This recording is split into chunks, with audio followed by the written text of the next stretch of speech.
Hello, celebrity gossip enthusiasts. I'm Travis Cronin. You're listening to Us Weekly's Hot Hollywood podcast.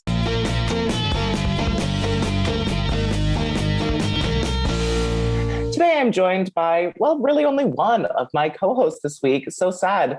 But she is one of the sirens of summer. We have the queen of the 20-something New Jersey summer, Miss Sarah Huron. Wow, finally a title that I can really sink my teeth into. Thank you so much, Travis. I hope we can handle this without Gwen.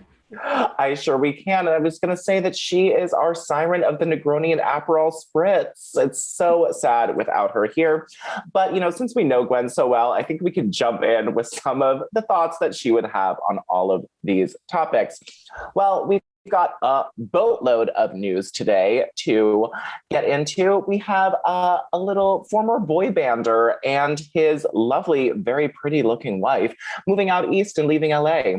We have some memorabilia items that we were just shocked to see were available to the purchasing public, and see if Sarah and I are bidding on any. We have a talk show host who is finally free from a douchebag that we all hate, a secret pregnancy, someone leaving Scientology, always a good thing, and much, much more. But let us start off with our woes of the week. That is the stories that made our hosts, well, us, grab ourselves, clutch back, fall over in our chairs. Sarah Huron, what made you go whoa this week? Well, quick shout out to the Real Housewives of Dallas being quote unquote canceled. They're saying it's not canceled. It's just not coming back in 2022, which to me means canceled. Not too shocking, but just had to throw it out there. It made me go whoa a little bit, like a half whoa. But okay. I'm more so on. Yeah, exactly. What? I more so am obsessed with this theory that Kylie Jenner is pregnant again. This is actually very stylish. So shout out to Gwen, because everyone is tracking Kylie based on her nail color. And she will post a super, sexy photo of her body in her Kylie swim. And she'll have one color on her nails. And then an hour later, she'll be like cooking in the kitchen and you only see her nails and they're a different color. And people have been tracking this for weeks. So they're saying she's using a lot of throwback photos to throw people off.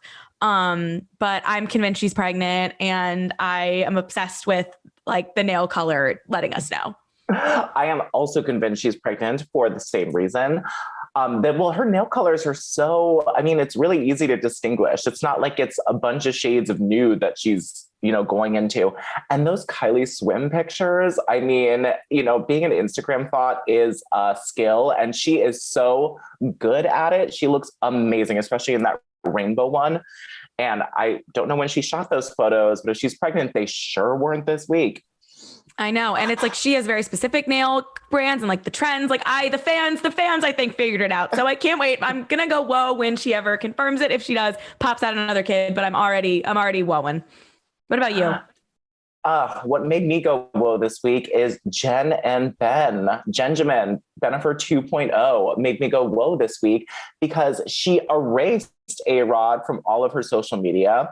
It seems like right about the time, but it still made me go whoa that she completely zapped him from all of her social medias. And we had a source telling us that she is severing ties, quote, washing her hands of him everywhere in all of the businesses that they own because it is, quote, unfair to Ben, and she wants to get out. We also had a source tell us that her former manager, Benny Medina, is the one getting her out of all of these deals.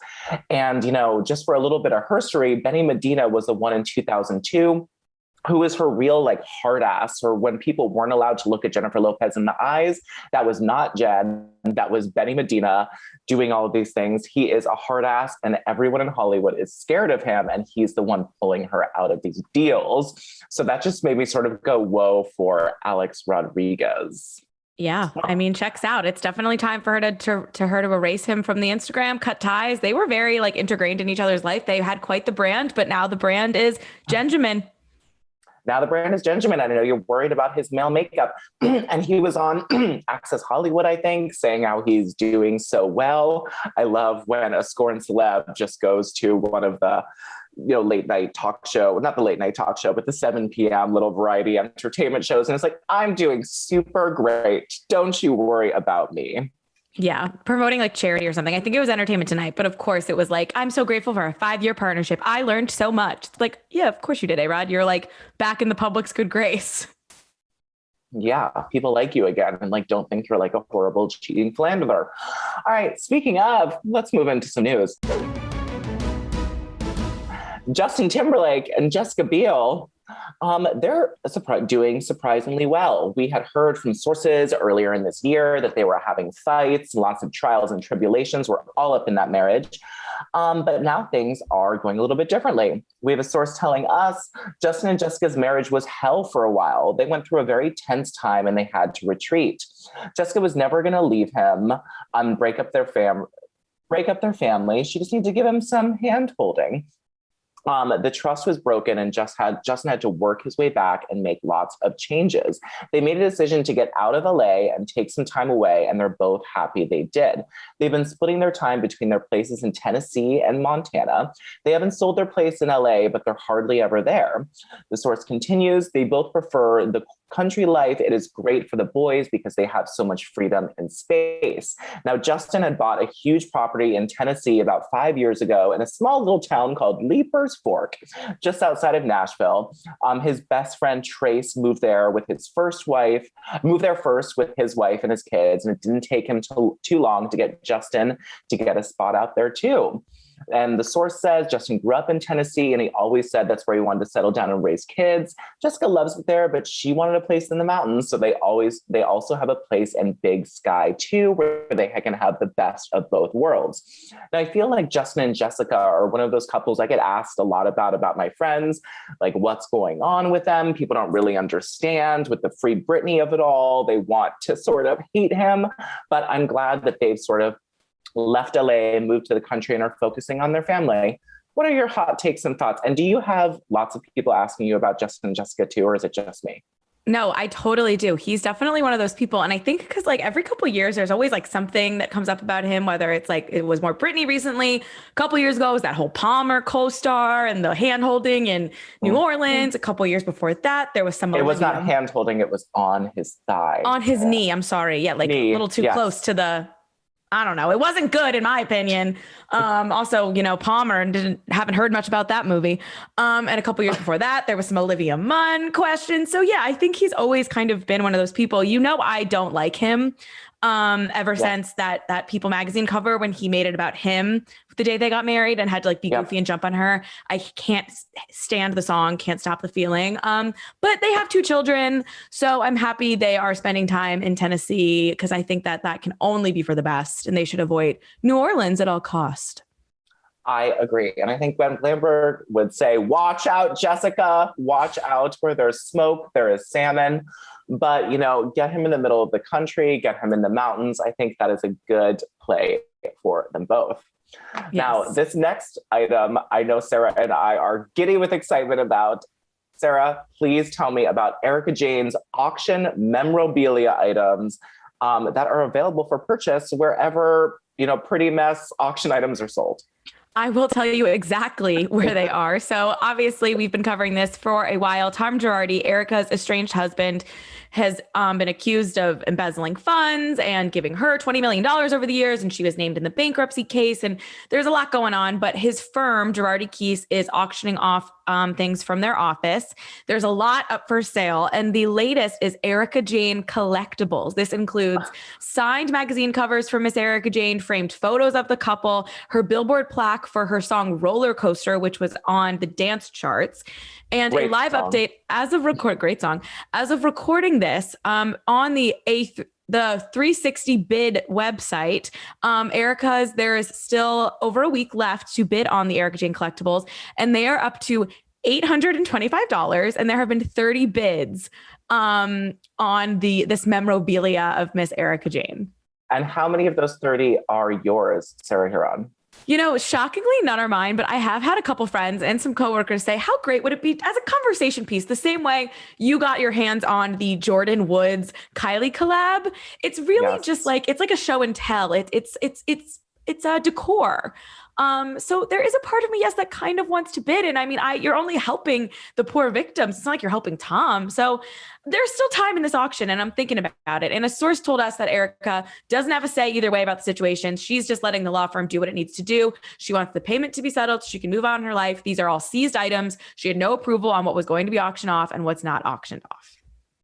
I really, really do want one of these pieces. That billboard plaque sounds like a lovely addition to my Kylie Jenner, the BFF lipstick. And not only the BFF Jordan Woods lipstick, but it was the 50% off after the betrayal sale markdown, which really, makes it art. A cultural reset. A cultural reset. And I think an Erika Jayne piece from the auction. And I love that it goes to charity, so you can feel really good about it. I'm not making Kylie Jenner even more of a billionaire. I'm giving it to the poor people we saw in the Housewife and the Hustler documentary. Yeah. And you know what? You can also get an Aaron Brockovich signed poster if that's what you're into. You could get furniture from the law firm where all the crimes went down, the alleged crimes. There's a lot on that website if you're interested. Is the furniture in the vein of their home like a very lavish 1970s aristocracy vibe? Yes, just more office, Yeah, but in office. All right. Well, run, don't walk to the bids because we're about to outbid you. All right, let's move on to our Red Robin spiciest story of the week. Now, I cannot get enough of Kelly Clarkson right now. She is just such Americana gold. She is our cover story on Us Weekly. Go pick it up on Stans this week because, Sarah, she's doing pretty great in her divorce. We can reveal exclusively that the judge in this divorce case has signed paperwork saying that Kelly and Brandon will be legally single.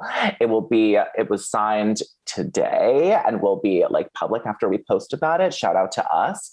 But they will be legally single. She's taken that Vegas girls trip, and we have some new source info about what went wrong in the divorce. A source close to Kelly has told us this past year has been really difficult for Kelly, but 2020 was actually worse. She was holed up in her Montana ranch for part of the quarantine with the kids. The pandemic and isolation was scary for everyone, but the pressure of filming her talk show and getting back to work as soon as it was safe took a toll on her. Kelly and Brandon had separated during the beginning of the pandemic, and Kelly decided to file for divorce in June 2020. So while the pandemic was extremely difficult, it also gave Kelly clarity as what she needed to do. Now, the good news, Kelly's friends, including Blake Shelton and Gwen Stefani, have been invaluable at providing constant support throughout this nightmare. Kelly has learned who her two friends are. She has lost some friends and is really sad about the loss of Brandon's stepmom, Reba McEntire, in her life. Kelly has known Reba for years before getting involved with Brandon, so the loss of Reba is really, really rough. I know we were wondering about if they're still friends. Source tells us that no, Brandon got Reba in the divorce. Now, this week, after a few setbacks in court, like being ordered to temporarily pay Brandon $200K a month, the judge ruled to uphold her prenup and gave her their Montana property. Kelly is thrilled at this, and she is going to sell the Montana property immediately. It is a financial burden. She no longer has any need for it. The source told us that Kelly was grateful that the judge upheld the prenuptial agreement, as it clearly outlined the Montana property was not community property, as Brandon was trying to claim. Now, I'm so happy for her. She got the ranch. He was trying to get all of this. She's about to be declared legally single. I mean, is this Kelly Clarkson's moment like this, Sarah? Is this her time to shine?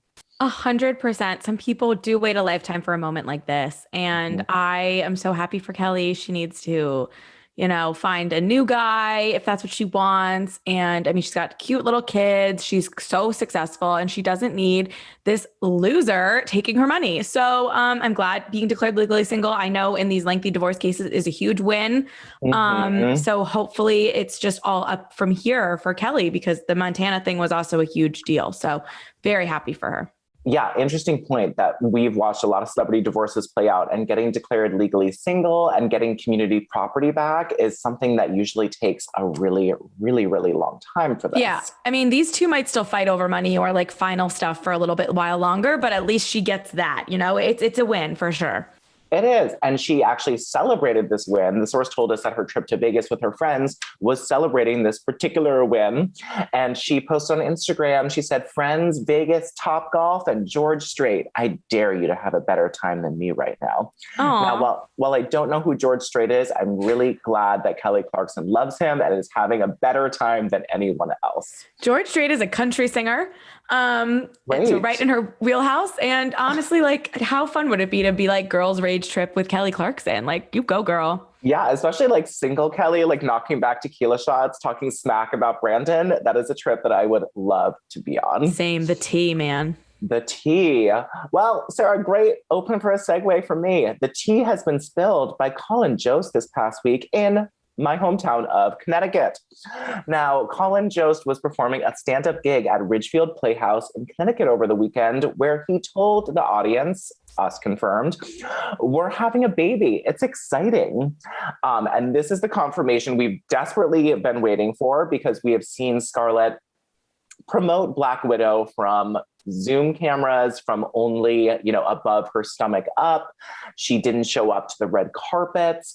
And, a source told us that this could be a little bit because of the Disney lawsuits, but also because she was clearly trying to hide this pregnancy. But thank you, Colin, for announcing it at your set. And a source told Page Six that Scarlett is actually due really, really, really soon. And the source added, she hasn't been doing many interviews or events to promote Black Widow, which is surprising since it's a huge Marvel Disney release. And she's both the star and executive producer. Now, this is just one of those moments where I just feel great because someone has finally announced the pregnancy we've known all along. Yeah, I mean, these two are just kind of like one of those couples that seem really happy and seem like a good fit. No controversial takes here. She already has one daughter. I'm sure Colin Jost, I think, is very close to her. So good for them. And it makes sense. This stand-ups love announcing things at like low-key stand-up shows. They know like it'll get the press, but they get to do it where they think they're being casual, like not on Instagram. Oh, my ring light just fell. That's okay. You still look great. Okay. Really happy. Comedians really do always like announce their big news at their gigs. I don't know if it's like to get press for the show or where they feel more comfortable, but I think both. Bless them for it. Well, it wouldn't be an Us Weekly Hot Hollywood podcast if we didn't have Sarah here on telling us about Jenna Kramer's messy divorce. First, Jenna Kramer's messy relationship, now her messy divorce. Sarah Huron, please keep the ball rolling and tell us what is up with this newly bosomed, newly single icon. It's so funny because on this podcast, I used to make my intention every week that she would get divorced, which is, I know, a horrible thing to say about like someone, but it just like, I needed it. And now she's divorced. She got divorced real quick. She just like gave him the money and wanted to move on. But she's not rid of Mike Costin yet, of course, because they do have two children together. Young kids. I think they're like 4 and 2 or something. And Jana, Us Weekly did break the news a few weeks ago, maybe months at this point, that Mike was on Bumble. And Demoy shared a screenshot of his Bumble profile. And apparently it made some comment like, as long as you like social media doesn't dictate your life, we'll get along just fine. Like all I care about is my kids. And not totally sure if this is directly related, but not long after that was getting a lot of attention, which I'm sure everyone was sending to Jana because she's very big in the DMs with her followers. She posted on Twitter, "And the lies keep on coming. I feel a country song brewing." And then she went on Instagram and posted an infographic outlining the 21 tell-all traits of a narcissist. So yeah, I think these two, and it's funny because she always posts these things about like killing it with kindness and taking the high road. And then because she's human, she'll have a setback and start subtweeting and stuff. So I think there's still so much more to know. And I want to know if she's either finding out new stuff about their marriage or if she's pissed about the dating profile, trying to say like it's her fault because she cares so much about social media things. Like, yeah, that might be annoying. She is on social media a lot, Mike Costin, and that might not be like where your whatever values lie. But like you also cheated on her. So where do you have a stand to like be mad at her for wanting to go on Instagram? It's sort of a tricky situation because, yeah, he might not want someone who's all up in the social media world or like wants to be an influencer because he sort of hates that. Or spilling his dirty laundry. Or spilling his dirty laundry, but didn't he co-write that book and co-host that podcast? Yes, he very much got involved. He used to take over her because she doesn't let him have his social media, or she didn't because he would like cheat. So he would take over her Instagram every Monday on Mike Monday. Oh, gross. But it's tough because you're like, I mean, you don't need to shade your ex in your new dating profile. You guys are already broken up. The damage is done. Yeah. Well, he's trying to change the narrative because like if you Google him, like it's not great. It's definitely not great. And question, have you ever slid in Jenna Kramer's DMs? I don't think so. Well, it might be high time.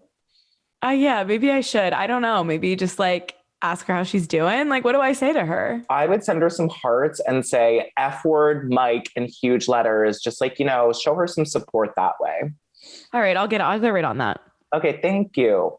All right, next, moving on. Laura prepon, if you're nasty, is leaving Scientology. And, I couldn't be more thrilled when anyone leaves Scientology. Me too. Right? Isn't it just such a relief? We stand anyone for life who leaves Scientology. Yep. But we also want you to talk crap about them just a little bit. Well, in March 20, but it's sort of like an evolving thing. So Laura Prepon joined Scientology all the way back in 1999.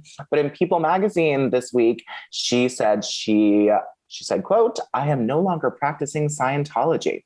I've always been very open-minded since I was a child. I was raised Catholic and Jewish. I prayed in churches, meditated in temples. I've studied Chinese meridian theory. Sad to say, I do not know what that is. I haven't practiced Scientology in close to 5 years. It's no longer part of my life." She says that these days she finds solace in meditation, which she does with her husband, Ben Foster, who I love. I love him as an actor. She says, "We meditate daily and I'm really liking it because it's something that helps me to hear my own voice and it's something we can do together." Now, while this is great, she also revealed this huge other bombshell sort of hidden in this in the People magazine article. And she said that her mother had taught her to be bulimic. This was mentioned in her memoir, You and I as Mothers. And she said, "I had so many people reaching out to me, telling about their own struggles with food and their relationship with their parents. Many people have thanked me for opening up about my relationship with my mother, both the positive and the negative, because a lot of times we glaze over that stuff because it's hard or makes us feel vulnerable." And I am loving all of this vulnerability from Laura Prepon. Glad she's not dating Tom Cruise. What did you think when you heard this? I mean, like you said, I'm always celebrating someone leaving the Church of Scientology. No, I mean, like, yes, shade to anyone who's a Scientologist. And I think this one was always so interesting to me because we know that Danny Masterson is a huge Scientologist, and I believe Laura dated his brother during the 70 shows days, and that's how they kind of got involved. And I've always wondered like where Ashton and Mila really lied there, because that's a very close cast. I think they have said they're not Scientologists. And there was some rumors about him, like, showing up there once or twice back in the day. Yeah, I think they might have dabbled. They're one of those celebrity couples who probably like would go to maybe an event at their house and they didn't necessarily sign up and sign their life away to the Sea Org, but they dabbled or they checked it out and they don't judge. Kind of like Dak Shepard with Erika Christensen on Parenthood. Like when you have co-stars that you're close to that are Scientologists, I think you always kind of come out and are like, I respect everyone's decisions. And it's like, not so much, especially with Danny Masterson and the 3 former Scientologists who have accused him of sexual assault, which he has pleaded not guilty to. There's still going to be a trial for that. So interesting time for Laura to make it known. And I would love for her to maybe come out and apologize to those women or, stand with those women or maybe denounce Danny a little bit or something. Cause I think maybe we need more from her. I know not everyone wants to go fully Remedy and there's like a lot to unpack and it can be very personal, but I think I need a little more from her, but also like, I applaud her. I do too. And best believe we will be reaching out for more about Scientology, seeing what she has to say about Danny Masterson, how the church controlled the narratives of those women who allege the sexual assault, because she gave us a little taste of honey and I want the whole beehive. Well, let's squash some rumors, Sarah. Let's squash some rumors. Khloe and Tristan, are they back together?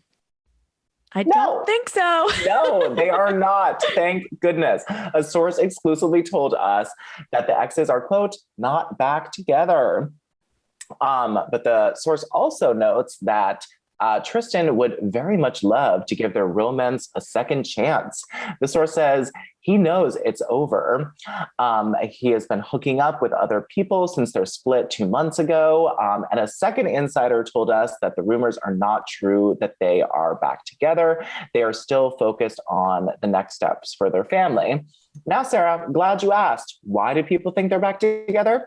There were rumors on social media earlier this week when a troll tweeted that she has, quote, no self-worth if she decided to date Tristan Thompson again. I swear that wasn't me. I would never phrase it like that. It was me. Just kidding. Okay. It's how we feel, but we'd never say that on social media because people are sort of allowed to live their own lives. Yeah. And then Khloe responded to this troll saying, you're telling me you made an assessment about my life because of a random blog? I think that says more about you than it does about me. That Khloe tweeted back. Now, let's just take a lovely moment and tell me why you're so happy that Khloe and Tristan are not back together. Not that much needs to be said. Yeah, I mean, obviously, every time these two are hard to really navigate because they take their co-parenting relationship very seriously, and they very Kardashian. Very Kardashian. It's the same. Kourtney and Scott, same thing. You see them out together, you don't really know. And Tristan did get traded back to a California team, so he won't be in Boston anymore. But I think Khloe really has learned that it's not worth it. And I think that she maybe realized that the coronavirus pandemic was the exception, not the rule. Tristan had nowhere to go. There was no basketball. Yeah. There was no leaving the house. So of course they, fell back in love, whatever you want to call it. And then the second he started going out again, he was doing some shady stuff. And I think and hope and pray that Khloe is smart enough to know that it is not worth going down this road again. And for her to, she sometimes when there's rumors about them, they don't respond, but this one she did clap back. So I think she doesn't want to be known as the girl who took Tristan back for like the third time. And I respect that for her. Not the charm, because he's had too many threesomes and 4Gs and just all of these things behind her back. Well, Sarah, let's get into some happy Kardashian news. I honestly heart touched at this story about Travis Barker and Kourtney Kardashian this week. Like sentimental, like real feels that I had looking at this picture. Tell us about why this is an amazing, lovely, heartfelt story with Travis Barker and Kourtney Kardashian. It is definitely the most like heartfelt, I think, thing that's come. Not that these two, they're very much in love, but it's been very like spicy, PDA, whatever. This is much more pulling on the heartstrings. If you don't know, obviously Travis Barker was in a plane crash in 2008 that killed 4 people. His friend DJ AM was on board, survived the crash with him, but then died from a drug overdose nearly 1 year later. Travis was left with a 3rd-degree burns covering 65% of his body, and he spent 3 months in the hospital undergoing 26 surgeries, countless skin grafts, and he vowed to never fly again after this crash. So it's been, a really long time. Over 13 years ish. Yeah. We're not scientists. Yeah. Yeah, no, a long time. And that all changed a couple days ago when he got on a Kylie Air flight, which I mean, again, very sentimental story, but like the fact that he chose to fly Kylie Air on his first plane and since 2008 was a choice, but he got on a Kylie Air flight with Kourtney Kardashian to overcome his fear of flying. They are in Mexico. And he wrote, quote, with you, anything is possible, with a photo of them kissing in front of the plane. Adorable. Now, Sarah, I was much more, celeb conscious in 2008 than you probably were because you were fresh out of diapers or whatever. But when that plane went down, the burns, seeing DJ AM and Travis Barker, and they're such skinny rock dudes, they were really, really mutilated, maimed. This plane crash was horrible. DJ AM was dating Nicole Richie at the time. So she was seen going in and out of the hospital. But the 3rd-degree burns were like, that's the highest degree you can get, but they were really, really bad. And I just remember seeing photos of them in the hospital. And yeah, he has not stepped on another flight for this, but Kourtney Kardashian, with love, just pushed him through it. And that photo of them in front of the Kylie Air really helped me to not cry because of the pink, millennial pink stripes on it. And that it said Kylie Air. And I was waiting to see like 2 huge lip kit lips like dripping down the side of it. But it was really beautiful and I loved it. Loved it. Do you know who didn't say it was beautiful and I loved it? Barbra Streisand about A Star Is Born. Now, 2 years ago, I remember talking about on this podcast how Barbra Streisand was like, yeah, sounds great. Lady Gaga, Bradley Cooper, super cool. Do it up, shaka, whatever. They loved it. But Barbra Streisand has sort of changed her tune. And she was on an Australian talk show called The Sunday Project. And she was asked about the current remake. Of course, Barbra starred in the 1976 version of A Star is Born. There's been like 4. And she said, at first, when I heard it was supposed to be done again, it was supposed to be with Will Smith and Beyonce. That's how she says it. And I love to say it like that. And I thought, that's really interesting. Really make it different again. Different kinds of music, integrated actors. I thought it was a great idea. So I was surprised when I saw how alike it was to the version that I did in 1976. Now, hold up, Barbara. Your version was also the same as Judy Garland's that came out. So it's not like it was the first. But she continued and she says that to make a remake of a remake was, quote, the wrong idea, but that she can't, quote, argue with success. Of course, Gaga won her first Academy Award and the film received Best Picture nomination, made $436 million, and gave us the #1 hit that I hear far too much, Sha Sha Sha La La Lo. But Barbra Streisand said, nonetheless, I don't care about success as much as I do about originality. Now, why do you think she hates it, Sarah? I mean, I will say I've never seen any version of A Star is Born, so I can't comment on the comparisons because I know the story, I've heard the songs, but I know nothing. Like I never. I forgot you haven't even seen the recent one. It's great when you need to cry. I never even saw the recent one. It was just like, I sometimes when things like are thrown in my face, I decide like I'm a rebel for some reason and I reject them. But I think Barbra Streisand is looking for some attention because these quotes don't really line up to, like you said, a couple years ago, she was like praising it when everyone was talking about it. And now maybe she's trying to make it seem like she wanted it to be more diverse because that's a conversation we were having. And I believe her that maybe there was talk of like a Will Smith or Beyonce version, which sounds incredible. But I don't think you can diminish like how popular that Bradley Cooper Lady Gaga movie was, whether it was similar to the other one or not. Like it was a cultural moment for sure. So I don't think that. I think she's looking for attention. Yeah. And she was like, it was so similar to my remake. And it's like, your remake was similar to the first remake. Yeah, there's 4 versions of this movie. What are you looking for? Yes. And hers was very similar to the 2 others. Well, whatever. I'm sure someone will ask her about it on apparently her Australian tour. We have some very sad news that isn't surprising at all. I'm going to try to, hold back my Pete Davidson hate because I think he's changed and I've really come around to him. But Sarah Huron, tell us what has happened in his love life. Well, Pete is single again. Another leading lady, star of the moment, Bridgerton star Phoebe Diver. Diamond of the season. Yes, are no more. They were first linked earlier this year. They were in the UK. We were hearing that they were really working on trying to make long distance work. And then we saw those photos of them together. And all of a sudden, like I really got on board because they looked so freaking happy. And Agreed. They were cute. And it's just so interesting that, Pete has had a moment. I feel like he's been so popular for the last couple of years and he always ends up with it girl of the moment. And this was obviously no exception because Bridgerton was like the biggest show of the year. But they are no more. It was a whirlwind romance for Pete. Once again, an insider tells us that the distance put a strain on their relationship and it made it hard to maintain. They had a great time while they were together. So seems like exactly what happens in every single one of Pete Davidson's relationships. Literally the same thing. Distance was an issue. She was no longer the brightest star of the moment. I mean, he is absolutely going to go after Olivia Rodrigo next. Oh, don't say that. She's dating like a 25-year-old music producer. She's fine. He's going to go after Olivia Rodrigo next. It's really just whoever is. He doesn't mind how old they are, how young they are. They just have to be gorgeous and like the most famous person of the moment. Let's talk about Cardi B and who should be the queen of our world, Miss Lizzo, because she needs to be saved and brought up because Lizzo broke down in tears during an Instagram live this week, explaining to fans that hateful comments have been taking a toll on her recently. Lizzo said, people who have something mean to say about you, and for the most part, it doesn't hurt my feelings. I don't care. As she was crying, I just think when I'm working this hard, my tolerance gets lower, my patience is lower. I'm more sensitive. It gets to me. Then enter Cardi B.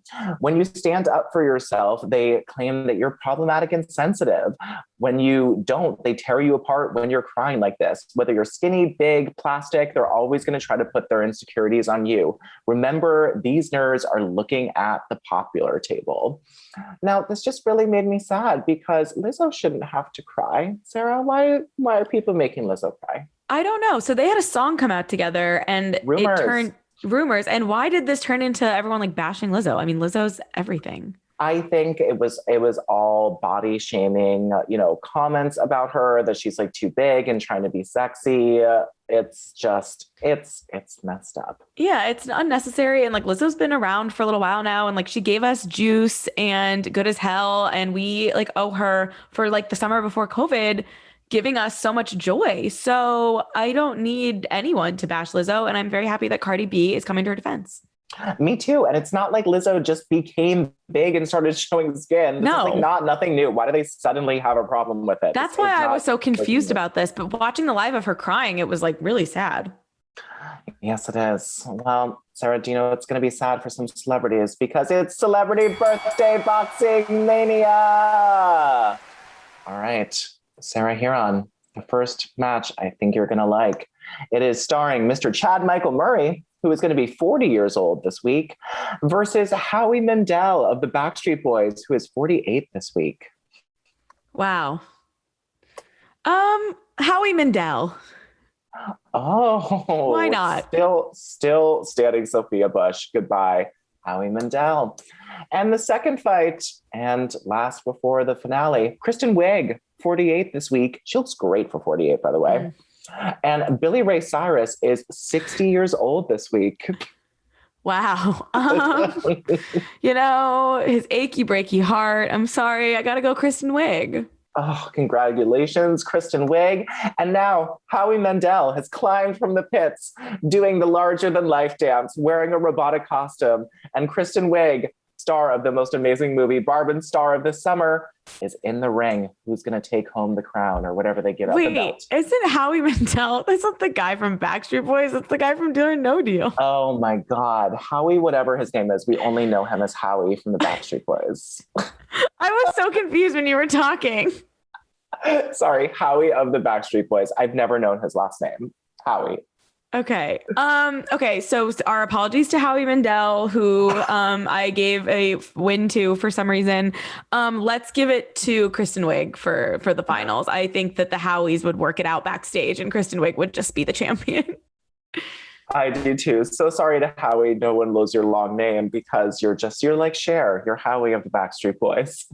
And thanks for Howie for not suing. And thanks to my co-host Sarah for helping me spill all of this piping hot celebrity this week. This is Travis Cronin, Us Weekly's Hot Hollywood podcast with your weekly peek into the glamour, glitter, fashion, fame of your favorite celebrities. After all, they're just like us. Wow. Lovely. We'll see you next week.